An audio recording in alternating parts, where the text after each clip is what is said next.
Hi everybody, Ty Lord here with the games I beat in 2023. Fantastic year. Beat a lot of games that I really enjoyed. It was kind of a year of redemption because I actually went back and beat a few games from my childhood or from when I was a younger man that I always liked but I never finished. So a year of redemption, a year of fun games. Watched a few good movies. I want to talk about my favorite movie of the year and some games I missed this year that I couldn't quite complete in the before the end of December. Talk about that and some games maybe I want to beat next year. But we'll start off with my list of games I beat in 2023, starting from January going all the way to December. I think I pretty much beat at least one every month. I did 18 this year, which is good for me. I think that's probably the most I've done. I've been doing these videos for the past 5 years or so. I think 18 is about as much as I've done. And this is not counting games I have previously beaten. This is all first time wins for me for video games. I'm kind of late to this. We've already had quite a few of these videos this month. I've watched quite a few of them already. I gotta put my 2 cents in here. The 18 games I beat in 2023. And it started off with a little old game called Final Fight Streetwise. And I have it here on the PlayStation 2. Speaking of PlayStation, this is gonna be the year of the PlayStation. According to my buddy Ty White and his twin brother Physical Media Mack, they're celebrating PlayStation year this year. So I want to get in on some of that and maybe beat some more PlayStation games in 2024. There's a few on my list. But as far as 2023 goes, started off with PlayStation, and this was PlayStation 2's version of Final Fight Streetwise. It's also available on Xbox. I was looking for that version. I prefer the Xbox, sorry PlayStation, but nonetheless, I don't see how it could be any different than this. It's a fantastic game. Heard a lot of negative reviews on it over the years. I think Terry309, shout out to him, turned me on to this game, and I really freaking enjoyed it. I pretty much love every Final Fight game I've ever played. I've played through all of them, 1, 2, 3, most versions of Final Fight 1. I even played Mighty Final Fight. Only one I haven't gotten my hands on is the Sega Saturn fighting games. It's called Revenge. Anyway, this goes way off the beaten path, kind of inspired by the Warriors, I'd say. It's kind of like an adventure beat-em-up game. A slight RPG mechanics. So you can upgrade your character a lot. You kind of explore Metro City and all of its slums, different areas of town. Takes me back to the old game, which I like. It has all the characters from the old game. Mayor Mike Hagar, Guy and Cody are in there. The main character is Cody's brother. His name is eluding me. Kyle. Cody's brother Kyle is the protagonist of this. You play as him. You're trying to find your brother Cody. Fun game. Kind of frustrating in a couple parts where you have to escort your girlfriend. It's really difficult. But a lot of fun bosses towards the end, really cool boss fights, and it even turns into a zombie game halfway through. Goes from a beat 'em up, my favorite genre, into this horror genre, which I also like. And yeah, wonderful follow-up to the other Final Fight games. Don't really have much bad to say about this, other than a couple of parts were very frustrating, but that might just be that I'm not very good at these type of games, these 3D beat 'em ups. A couple of parts are in like a burning building. You have to escape the burning building at a time limit. Very frustrating. You have to beat off guys and then use a fire extinguisher to get through the blocked exits. And it got kind of frustrating a couple of parts, but a highly enjoyable game. So okay, here we go with another PlayStation. Another game that I hear very few good things about. I know it's Megadan's favorite, The Bouncer. And this Squaresoft did this, so it really has that Final Fantasy aesthetic. Look at the little characters. They look like they're from Kingdom Hearts or something. So I was hoping for more of this type of game, but I was hoping for maybe RPG mechanics, sort of like an RPG beat 'em up. I was hoping for that. What I got was something totally different, what I was not expecting. It's just sort of a beat 'em up, but with a really extended story on it. So there's a lot of cutscenes, a lot of dialogue, A lot of characters interacting, just like an RPG, but there's not really any level grinding or anything. You just go through it. It's a pretty short game. You run through it to beat the boss, but very cinematic. Feels like a Final Fantasy game that's a beat 'em up. But like I said, I was hoping for more, maybe like level grinding, like you could go around and beat guys up, that kind of free play mode, and level up your characters. It's more just level by level. You can choose from 3 guys. You can choose from little guy here. I forget their names. There's the main guy and his big buddy with the devil ears. I'm sorry, I forget their names. And another guy, the third guy. If you play through this, I suggest sticking with one guy your first playthrough, because with every time you beat a level, you can up their stats.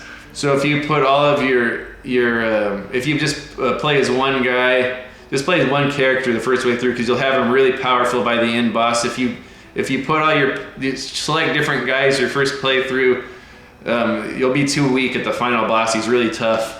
So I would say play through the game with one character first, and then if you like it, which I did, surprisingly it was not what I expected, but I really liked it. I was hoping there would be throws in it. There's no throws, but it plays really good. It feels like Tekken or something, or Tekken Force mode. You can upgrade your guy, get more moves, get more life, get more stamina, get more hit power. So I would usually just up my health and my power and all that by the end, and then you can play through it a second time, like a second run. I would choose another character, do the same thing, and then the boss is a little bit tougher on that run, and then play through it a third time with the third character, get him all leveled up, and then by the end, the third playthrough, the boss is super tough. He has like 3 phases, so I would, and then I think that's like beating the game if you beat it 3 times, which I enjoyed it. It has a lot of silly little characters. Each playthrough of each guy is a little bit different. They go in slightly different paths. So yeah, I enjoyed this game. I might even go back and play it again. Nice to have it in my collection. So the first 2 beat 'em ups. This is going to be a big beat 'em up year. But the third game goes straight to my heart. I love this game. This is based on my favorite game of all time. This game came out in March. My wife got it for me for my birthday. Resident Evil 4 Remake on the Series X. Okay, if you've seen me on the Button Mappers Game of the Year Awards, you know which game I chose for Game of the Year. This, obviously. Go check that out if you haven't already. I think me and Daniel Santos both picked this one, so it was a popular game in the Button Mappers community. I know even all 3 Button Mappers really enjoyed this. They did a map out of this game this year. But as far as I'm concerned, this is the bee's knees right here. I was not looking forward to this. I didn't think Resident Evil 4 needed a remake. But basically, this is just like an entirely different game based on Resident Evil 4, and I love it. It just goes to show how good the formula is in Resident Evil 4, where you could like remake it and it's still awesome. Updated graphics, no more tank control, which I like the tank control. This guy he controls just like any other third-person shooter now. Just really, really good. Really scary game, really fun adventure action movie. It just feels like an action movie all the way through. Like a lot of horror too. It's just, this has everything. This has everything for me. It even kind of feels like a beat 'em up in some points. The way you have to take on the hordes of enemies coming at you at once. And it's not the same game as the original. I would not classify this, if I was doing a top 10 list, and I wouldn't lump this in with the other one, like the same game. This is a totally different game. You'll recognize similar areas and same bosses, sort of runs through the story in the same sequence, but everything is totally different. There's different areas in this that were not in the original game that look similar. The original game has areas that were not in this that look similar, but the actual stages are nothing the same. Similar environment, similar area. Like, you know you're coming to the church, you know you're coming to El Gigante, you know you're coming to the fish, you know you're coming to the castle, but everything in between is totally different game. A lot of the same weapons and stuff. Still has a little bit of humor and scenes. I like some of Leon's one-liners. They're not as good as the original, but he has some really good one-liners. He's still slightly cocky, but more of a not so over the top and superhero like the original game. And then the next game was a game from my buddy Joel from up in Canada. Cats Games Whatever sent me this game. He knows I'm into fighting games, and he asked me if I was interested in this, so I said yeah. So he gave me a good deal on that. Power Moves, and he sent the box too. I have the box up in my room on display. Power Moves by Kaneko. I don't know if that's how you pronounce that publisher. But yeah, this is a game I never really played. When he showed me this game, I was thinking it was Power Instinct. I go, yeah, that's the game I want to go back and play, because I used to play that when I was a kid. This is something totally different. At first I didn't like it because you're not on one plane like a regular fighter. This is kind of like you can move around like a beat 'em up. So there's a button is jump. But of course I got to like it, and the cool thing about this game is you can level grind, so you can keep fighting the same enemy over and over and leveling up your character, so that by the time you get to the final boss, you can just smash him. But really cool game, so I'm happy my buddy Joel sent me that one. Heck yeah. Okay, another one. I beat this one by way of emulation, but then I went on to get the physical copy later in the year at the SAC Gamers Expo, and that was Return of Double Dragon. Here is the Super Double Dragon version, the American version. I beat this version too many times, but the first one I beat was Return of Double Dragon. The Japanese version of this, which came out a little bit later, and it's way easier, way more forgiving than this. This game is really frustratingly difficult in some spots. For example, like if you get hit with a dynamite, it takes away all your health. If you get hit with a knife, it takes away most of your health. The enemies take off a lot of damage. It takes forever to kill them. The Japanese version, you can take out the enemies a little bit quicker. I don't think they take as much damage. And the Japanese version is a little bit longer. Kind of reminds me of Golden Axe versus Golden Axe on Genesis. It extended the last level to make it longer, which was cool. I don't know which version is my favorite, the Japanese or the American version. Love both of these games. Play different than my favorite style of beat 'em up, or like the Final Fight style. This one's a little bit different, but a lot really in depth with the move set. Like you can punch, kick, you can counter, you can attack from the counter. You have a power meter where you can do super moves. You can do Tatsumatsu type move across the screen. You can do 2 players. My buddy Mario, Retro Tiburon himself, we got to play this physically couch co-op. Oh, they've recently released it on Nintendo Switch, so we played couch co-op in Sacramento, and it was fantastic. We got through the game on 2-player, but playing through this, I'm trying to beat this one, no death run. I can't do it. I can do the Japanese version and no death run, but not this one. But fantastic game from the Trade West. I think it's Technos or Taito that did the development. Probably my favorite Double Dragon game.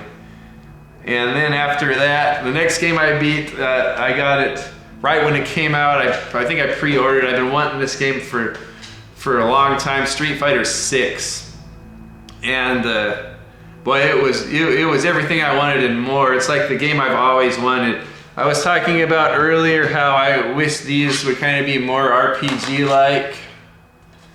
And I kind of went into it shortly after this game, so it sort of felt like a continuation of this game, because Street Fighter 6 has an RPG mode, like an adventure story RPG mode, and it's set in Metro City where this is set in, so I was kind of getting Final Fight Streetwise vibes from it. But man, there's like 3 main courses in Street Fighter 6. There's the online multiplayer mode.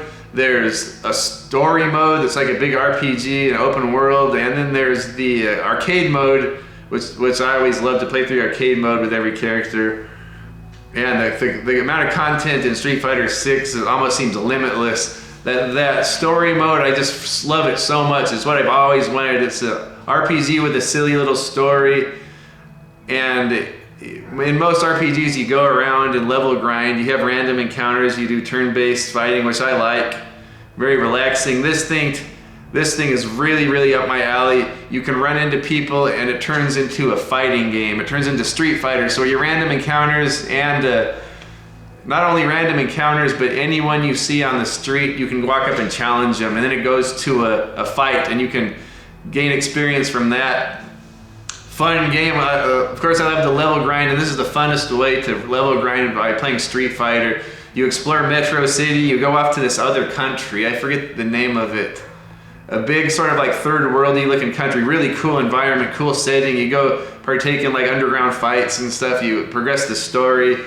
Really fun story. It's really silly, but I loved it. You meet all of the Street Fighters along the way, sort of reminiscent to Mortal Kombat Deception, and they all teach you their styles, and then you can choose what style you want as you're playing through the game, like from each of your senseis, what style you want. I think I stuck with E Honda the most of the time. That's my go-to guy for Street Fighter 6. I'd probably get my butt kicked now because I haven't played it in a while, but when I first started, there's probably a lot of newbie scrubs on there. I don't think I lost one time with E Honda. I'm sure if I went on there now, I'll just die hard guy, so I get my butt kicked. But I was tearing it up with freaking E Honda. But man, that story mode just did it for me. I think it's like you can do it in 20 or 30 hours. I think I took a long time because I was level grinding and I was trying to explore every little nook and cranny. But fantastic game, Street Fighter 6. Next one I beat, it was also in June in the summertime, I finally got King of Fighters 15 for Series X. I've been wanting to play this, I've been wanting to play King of Fighters 14, I never got around to that. But I was really excited to play this, finally got it. I'm not the biggest fan of King of Fighters, I'm more into Fatal Fury and Art of Fighting in the series that built into this. Because all these new characters are so stupid looking to me, like they look like they're so dumb. I like the cool like martial arts, like they seem like they had more testosterone, those like Fatal Fury and Art of Fighting games. But I still like King of Fighters. There's some weird looking characters though, but so I just picked my old school guys like the Art of Fighting team that has Ryo and Robert and Mr. Karate, or actually I think even I think maybe King is in it. They have a lot of the Art of Fighting characters, and then the Fatal Fury team with Terry, Joe, and Andy. I really like those guys, so I played through the game with those. And each team has a little story, so there's like a little comic on the end. I played online a little bit. There was not many people playing, and the few people that were on there kicked my butt. So I needed to practice on this if I want to do any good. The last boss I thought was pretty darn difficult. Okay, moving on to the N64. I think last year I beat a few N64 games. This year I only beat one, and I have to say I really like this game. Castlevania 64.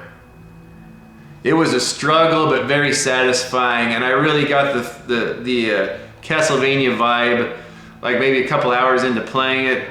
Starts off kind of confusing. When I was a kid, this is another one of those redemption games I was talking about where I played it when I was a kid and I couldn't beat it. But I thought it was just utter garbage when I first played it. Like I couldn't figure out where to go, and I would lose on the first boss, the big skeleton. And but I guess just from having more patience in my older age, I got through this game.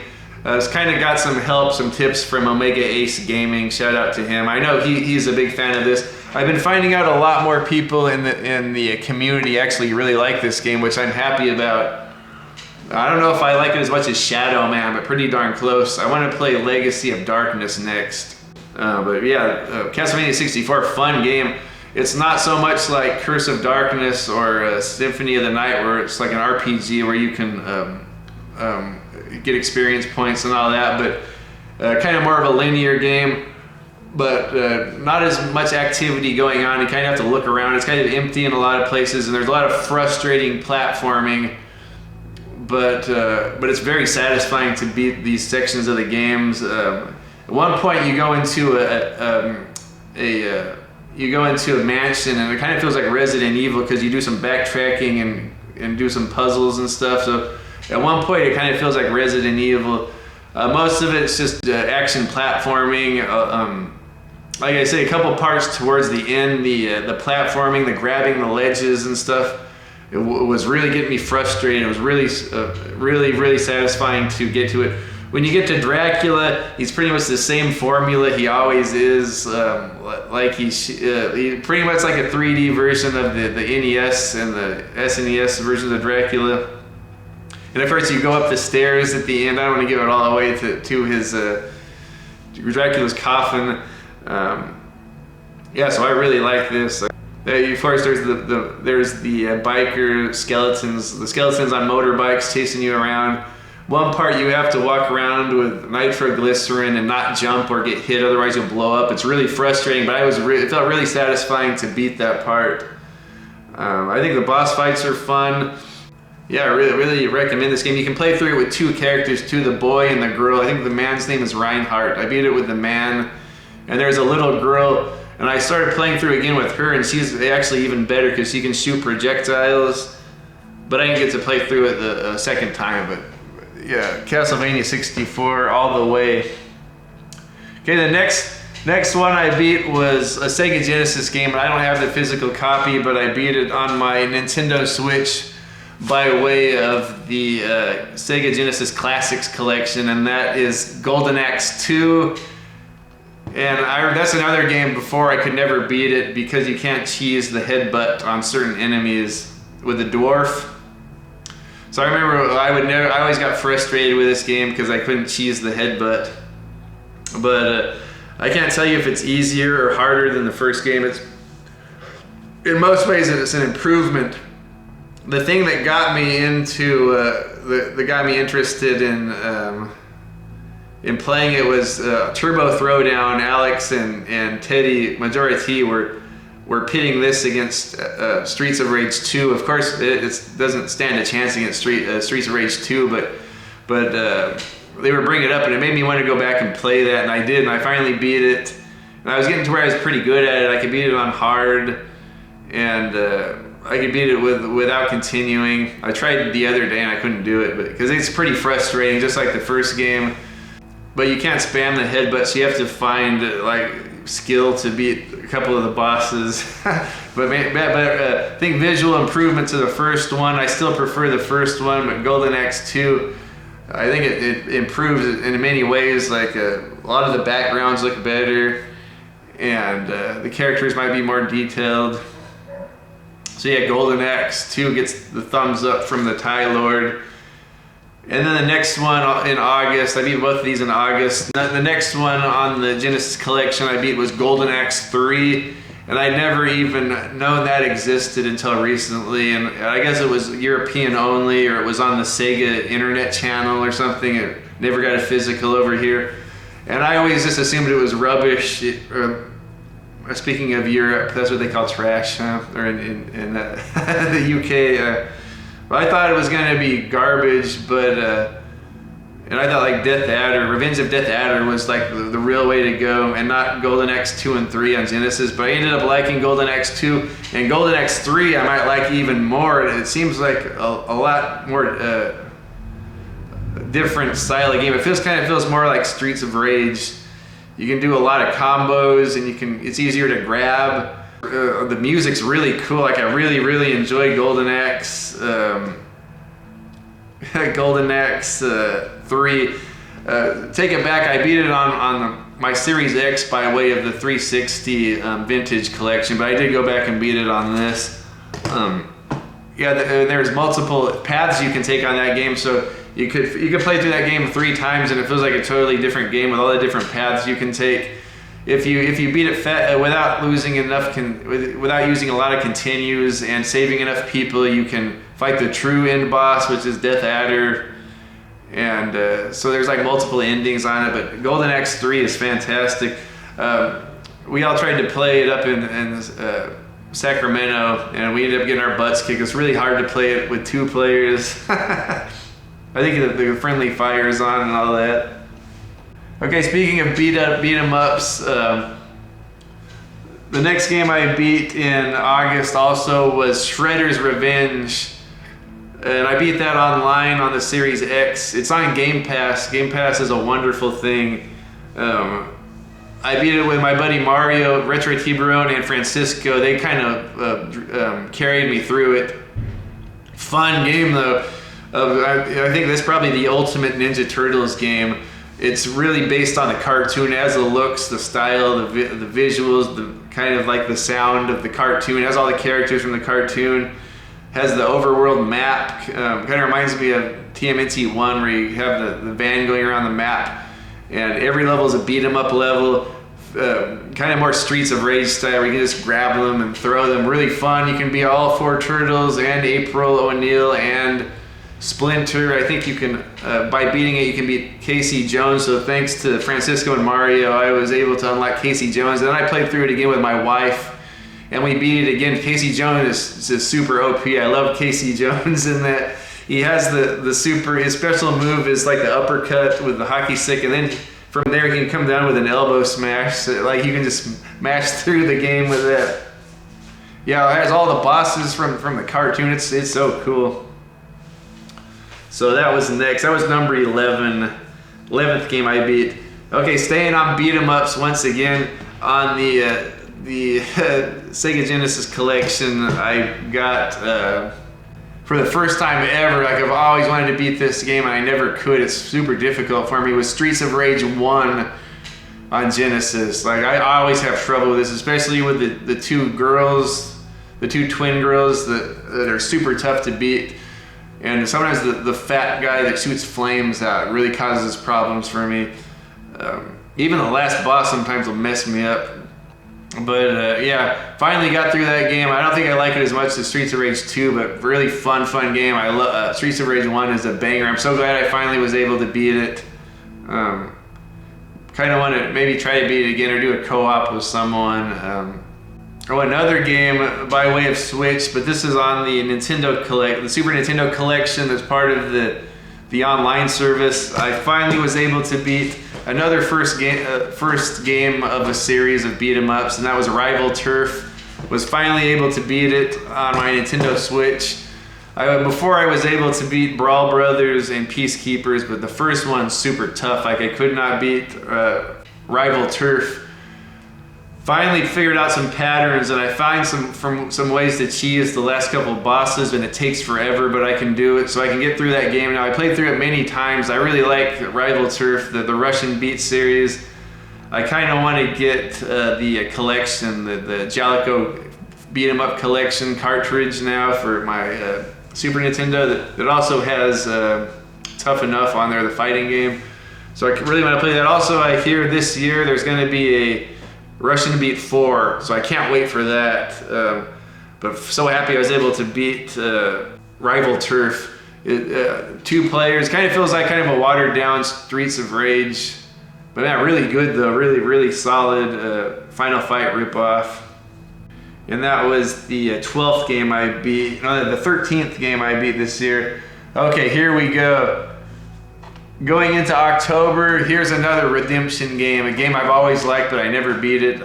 I got through it finally, and I've beat it many times since then this year, and it's a fantastic game. It's probably one of my favorites now, and that's Silent Hill 1. A shout out to Roman Dan for sending me this custom case for it, because I didn't have the case. You see, I have the greatest hits version, but I didn't have a case for it. I'm grateful even to have a copy of it though, but he sent me this nice reproduction custom case that fits in a DVD case. So finally beat this game. Wow, I didn't have the patience for it before, but the game is actually not as slow as I thought it was gonna be. Like the guy runs around pretty fast. Harry Mason looking for his daughter. They end up in this creepy Silent Hill town, and his daughter goes missing. He's looking for her. I remember everyone saying the control is clunky and Harry's a wuss. But man, Harry runs pretty fast. You can run by a lot of enemies. Once you get the gun, like he's pretty good with a gun. He can draw really fast. Bang! The sound is good. Like when he fires the gun, it's really loud. Like bang! Like it's very satisfying when you land these enemies. You just got to do a lot of exploring. That's what this game is about. Explore, find all the health items you can, find all the keys you can. the first area you have to go collect a bunch of keys to go through the next area. And then there's like dungeon type areas. There's a hospital, there's a school. They're all really fun dungeons. There's a boss at the end of the school. It's kind of like a puzzles too, sort of like Resident Evil. It's like mini Resident Evil games in one open world, pretty much is what it feels like. And it's outside, it's foggy outside. I know PlayStation was limited with what it could do, but I think the fog really helped this game out to make it seem very realistic. I think this game's graphics hold up because the town is supposed to be foggy, so of course the draw distance isn't going to be that much. And the actual small locations, the small areas that are visible look really, really good. And I think Harry moves around really good, and the combat's not bad. He has a dash back function where you press down and run, sort of like how you do a quick turnaround in Resident Evil. If you do that motion, he'll dash back to avoid the enemies. And then I think if you press both shoulder buttons, he'll do a quick turnaround. You can even unlock over the shoulder mode. I didn't know about this until recently. You can unlock over the shoulder mode, which is awesome. And I beat this game through many times. I recommend playing it first through on easy, and then play through it again. It automatically goes to normal and then to hard. I was able to get the alien ending on one of my playthroughs, and I got the alien zapper. And that thing, you can just smash through the game with that. It's like a laser, and it just the laser just burns up all the enemies. You can get a samurai sword, you can get a chainsaw. I think you can get a jackhammer or something. You can get all kinds of weapons in this, and it was super challenging at the end. My first playthrough, I got to the last area, and I didn't pick the map up. I was just a bonehead, and I didn't see the map, so I had to get through that whole last area with the fairgrounds, all that area, and the dock and all that. I got through all that without a map. It was tough. So every playthrough since then, make sure you pick up that map. And I missed out all the secrets, so I didn't get the good ending the first run through. And then the last area doesn't have a map. It's called Nowhere. It's like really scary dungeon. The last dungeon in here, I thought it was creepy as heck. You didn't know where you're going. The physics don't make sense. Like you could go in an elevator, go up, and you'll end up on the same floor, and there's no map. And it's super creepy, dingy, dark, rotten, decayed, rusty areas. Love this game. So glad I was finally able to beat this. And what got me to play this was Omega Ace. Shout out to him once again. Did his Halloween gaming challenge where you have to record yourself beating a boss of a scary game. So I chose this game. So that's kind of why I went back to this, and I'm so glad I did. I love freaking Silent Hill. Now, one of my favorites. I can't believe it ever. It's eluded me this long. Okay, speaking of Silent Hill, shout out to my boy Michael, the Emerald Game Cave. He's been wanting me to play this for years. He's like, you gotta play this game. And I keep putting up, no, I don't really like it. It's not like the other ones. It's more like a linear game. But I finally went back and played it, Silent Hill 3. I'm blessed to have a copy of this. This goes for a lot now. And I have the wonderful soundtrack disc in there. This music in this is like top notch. Like, I don't know if you could find a soundtrack better than this game. Silent Hill 3. After playing this one, I went back and played Silent Hill 2, played that one through. I go, okay, it's time to play Silent Hill 3. Let me tell you, it starts off, it's a slog. I really don't like the beginning part. You're in like a shopping mall. It's a big, huge, confusing area. And after that, you get into a subway system, and that's like really super confusing and a long slog. Okay, but I'm not saying it's a bad game. I just didn't really care for that. But then once you get maybe halfway through the game, something really bizarre happens that you're not expecting. This is tied to the first game, so something very traumatic happens, and then the game gets really, really good.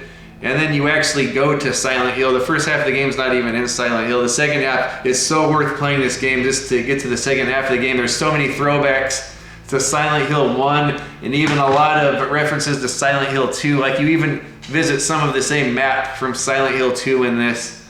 And then you go to the hospital, you go to You go to this creepy church. You go to the amusement park. Oh man, this is so good. The final maybe 1/3 or half of this game, it gets super bizarre. You play as Heather here. She's a really cool lead protagonist. Man, I think it's all in-game graphics too. Like the cutscenes, they're all really good. Really cool game. Really creepy too. Probably one of the creepiest game. Weirdest, bizarre, freaking surreal ending in this. weird stuff. If you beat it with the last boss without using a gun, like you beat with melee weapons, you unlock the submachine gun. So your next playthrough, you can play through with a submachine gun, which is awesome. Silent Hill 3, great game. Shout out to Emerald Game Cave again. He's been trying to get me to play that for years. Okay, I don't have a physical copy of it. This is one of the games I played through emulation. And that one is Outrun for Sega Genesis. And shout out to Alpha Nerd Entertainment for putting on the Halloween challenge. I didn't finish the challenge, but I was able to play Ghouls and Ghosts, I think, and Outrun. Of course, I couldn't beat Ghouls and Ghosts, Super Ghouls and Ghosts. Man, I'm never going to be able to beat that game. Outrun, okay. Look, asterisk by this. I beat it on very easy, which is still freaking hard, but just being able to beat that game, like, I'm going to add it to my list of games I beat. I tried to play the arcade game. I can only get to like 3 checkpoints. I gotta practice more. It's super hard. On very easy, it's not very easy. It's very hard, for me at least, to beat it. But man, Outrun's fantastic. It might be my favorite 16-bit racer now. I've always liked it. That's a game like another game from my childhood. I always really liked the visuals and the sense that you're racing across multiple countries or something. You're racing across a whole country.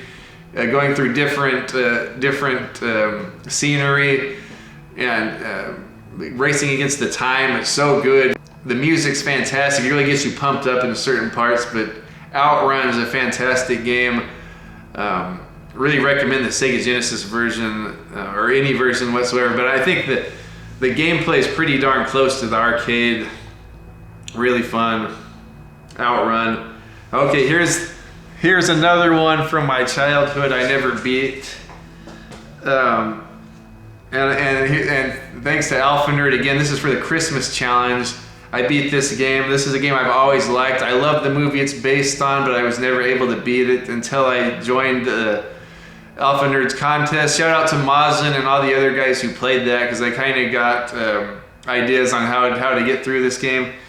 And that's Batman Returns for the Super Nintendo, another Konami game. So what's that, like several Konami games in a row? Oh no, I had Outrun in there. Yeah, it's Silent Hills, Batman's. I had Castlevania, really. A lot of Konami games this year. This game, beat 'em up. Predominantly a beat 'em up. Fantastic game. I gotta shout out Alpha Nerd for running that contest to get me back into this game. Now I can beat it.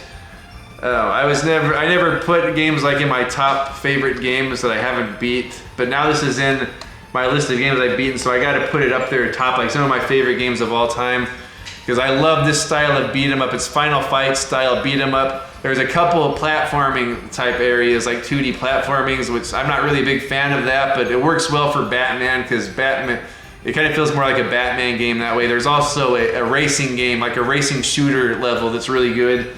But predominantly a beat 'em up. And I gotta give another shout out to Mr. Matthews for giving me this copy. We met up at the SAC Gamers Expo and he gave me this because he knew I was a fan of it. We were both practicing this game at the same time and he had an extra copy. So man, super grateful to him for giving this to me. Shout out to Mr. Matthews. Go sub to him and watch him. Quality content he has. Back to Batman. Okay, this fantastic beat 'em up, fantastic visuals based on the movie. Probably one of my favorite video game adaptations of movies. The only thing it's missing is Christopher Walken. If this had Christopher Walken as a boss or something, this would be like in my top 5 favorite games. No, but everyone else from the movies in there. Michelle Pfeiffer, Danny DeVito. It has cutscenes with very good visuals, very good digitized stills from the movie. Look really good. Kind of follows the movie, which I love. I love this movie, Batman Returns. I watched it over and over when I was a kid. Mr. Matthews and I were discussing the soundtrack on this is amazing. On the movie, I used to listen to the cassette tape of it a lot when I was a kid. And this game has like its 16-bit rendition of almost the entire Danny Elfman score is on here. It fits the game so well. You're going through the streets of Gotham and on top of trains, beating up clowns. The organ grinder guy is shooting his machine gun at you. There's the devil clown guy blowing fire at you. Yeah, boss fights are tough. I haven't been able to no death through on this because of Catwoman is so difficult, and the first Penguin boss is super difficult as well. Man, fantastic game. So grateful to get that back into my life right there. And then the last game I beat in December, another game from my childhood, and this has always been my favorite Nintendo game I could never beat. I played this game all the time with my cousin. Later on, I would play with my wife. We would beat it with a Game Genie. Just one of my favorite games of all time, based on an arcade game, but I actually prefer the console version more. TMNT 2, the arcade game, but another Konami, ending the year off with Konami. Oh man, this game is so fantastic. I love this game even more now that I can beat it. And I gotta give the credit to Omega Ace Gaming. We actually physically did couch co-op with this and beat it. He carried me through it. I died on a bunch of levels, but I was there with him at the end, and we beat it through a TMNT collection on this thing. I was gonna count that as my win, because I beat it with Omega Ace, who did most of the work. But man, I was so happy. Yasuke was there with his wisdom, giving us the tips, because I don't think I could have lasted it till the end without the advice he was giving me. Tiburon was there egging me on, like, you gotta beat this and put this in your video, this TMNT. It's almost the end of the year. You gotta end the year with Turtles. And then I beat it with Omega. And I didn't think even Omega realized how good this game is, like how fun and satisfying this is. Like probably the best beat 'em up on Nintendo. I haven't played the third one very much, but man. And then, okay, so I had to just beat it by myself, so I went through on my physical cartridge after that, and by the end of the year, I beat it. Before New Year's, I beat this game by myself. Oh, some games I missed. I started these games, but I was not able to finish them. Here's the first one, and I wasn't expecting to finish this because I started late in the year. Shout out to Majora T and RPG Archives for doing a video on this that got me super interested. And shout out to Majora T Teddy for sending me this copy to play. So I'm about 20 hours into this one. This is a banger of a game. It's super long though. I don't know if I'm going to be able to finish this. It might take me months to finish this. I don't even think I've cracked the surface of it yet. But it's really getting me engaged into the characters and the story so far.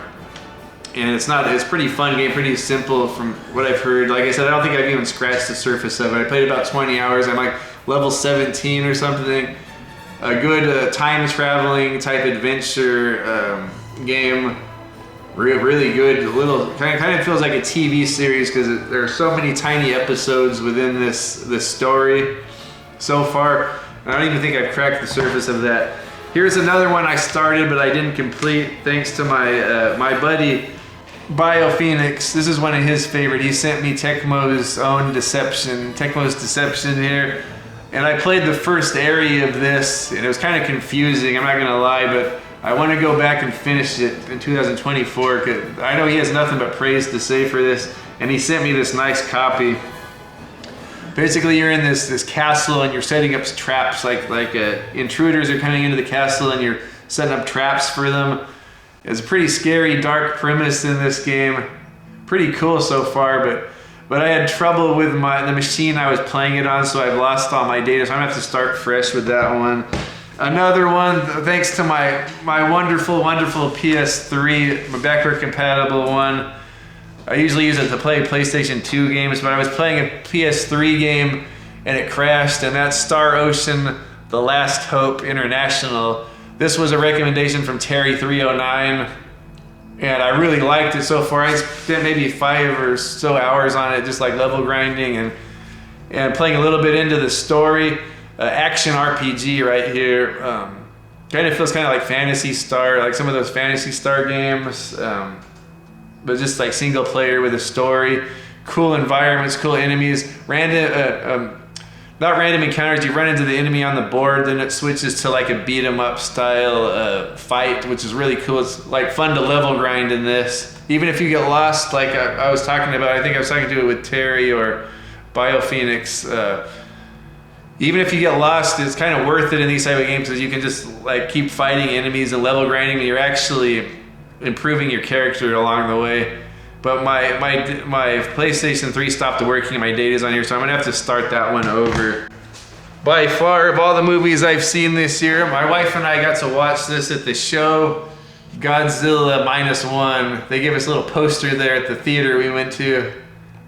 Godzilla -1 by far. I hate to say this, but because I love a few Godzilla movies. I like all of them, but there's a few of them I really placed high on my favorite movies list. I think this one blows every single one of them away. I can't believe I'm saying that because I'm more of an old school type guy that likes stuff from the 70s and stuff, but man, this thing just blows them all away in every way. I'm still gonna watch the campy ones for the campy reason. This thing takes itself serious. The best story, I think, by far, the best characters, the best acting. I'm more about the people in this than Godzilla. This is a disaster movie, kind of a World War II drama movie, a disaster movie. Really, really freaking good. I'm sure you've heard other people hype this up. It had a brief run at the show and it made so much money they left it in the show. It's making a killing. Thank goodness, wonderful movie. Godzilla -1. We got Resident Evil, of course, for top 5. This one here, Silent Hill. I can't not put that in my top 5 for the year. I played through this game like 5 times.